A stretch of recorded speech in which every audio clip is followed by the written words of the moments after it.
વલસાડના સરોણ સ્થિત શ્રી ઓધવધામ ખાતે આજથી સનાતન સંસ્કૃતિ અને સંસ્કારોના ચિંતન અર્થે ભવ્ય સહસ્ત્રચંડી મહાયજ્ઞ મહોત્સવનો મંગલ પ્રારંભ થયો છે। પૂજ્ય જગતગુરુ ભગવાન શ્રી બાલરામ પ્રાગટ્ય શતાબ્દી મહોત્સવની સંતકર્મ શ્રૃંખલાના ભાગરૂપે આ દિવ્ય આયોજન કરવામાં આવ્યું છે। પૂજ્ય સંત શ્રી હરિદાસ મહારાજના સાનિધ્યમાં આયોજિત આ લક્ષચંડી અનુષ્ઠાન અંતર્ગત શ્રી સહસ્ત્રચંડી મહાયજ્ઞમાં આખું વલસાડ ભક્તિમય બન્યું છે।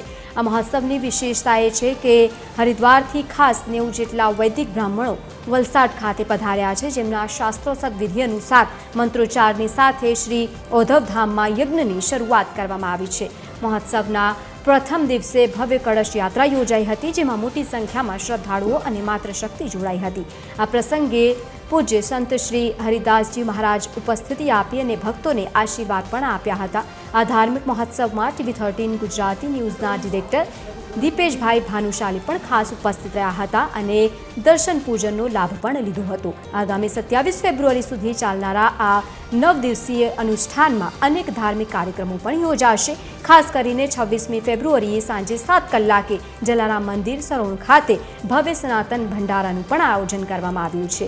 શ્રી કચ્છી લાલ રામેશ્વર આશ્રમ હરિદ્વાર, શ્રી કચ્છી ભાનુશાલી મિત્ર મંડળ ટ્રસ્ટ વલસાડ અને સમસ્ત દક્ષિણ ગુજરાતના ભાનુશાલી મિત્ર મંડળો સહિત અનેક સંસ્થાઓ દ્વારા આ ભવ્ય આયોજન કરવામાં આવ્યું છે। મોટી સંખ્યામાં કચ્છી સમાજના લોકો અને આસપાસના રહીશો આ મહોત્સવનો લાભ લઈ રહ્યા છે અને ત્યારબાદ મોટી સંખ્યામાં લોકો ભક્તજનો ત્યાં પહોંચી રહ્યા છે। આસપાસના ભક્તોને પણ ભાવભર્યું આમંત્રણ આપવામાં આવ્યું છે।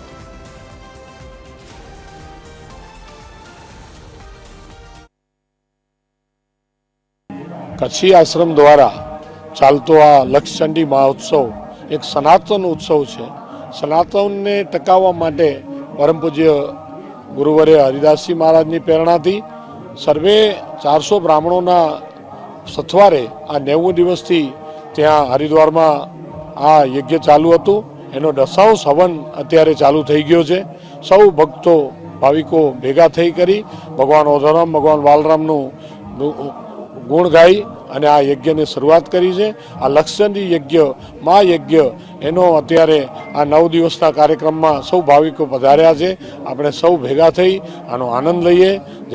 મારા હિસાબે આ યજ્ઞ વલસાડ જિલ્લામાં પ્રથમ વખત થઈ રહ્યો છે અને આ યજ્ઞનું મહત્ત્વ ખૂબ જ છે અને હરિદ્વારથી 90 બ્રાહ્મણો હમણાં આવ્યા છે અને આ યજ્ઞ શરૂ થઈ ચૂક્યો છે અને આનો લાભ લેવો એક જેને સૌભાગ્ય હોય તેને જ આનો લાભ મળી શકે છે અને આ યજ્ઞથી સનાતન એક મહોત્સવની જેવી રીતના આ યજ્ઞ ઉજવાઈ રહ્યો છે, તો સર્વે ભાવિક ભક્તોને આનો લાભ લેવા માટે આમંત્રણ છે।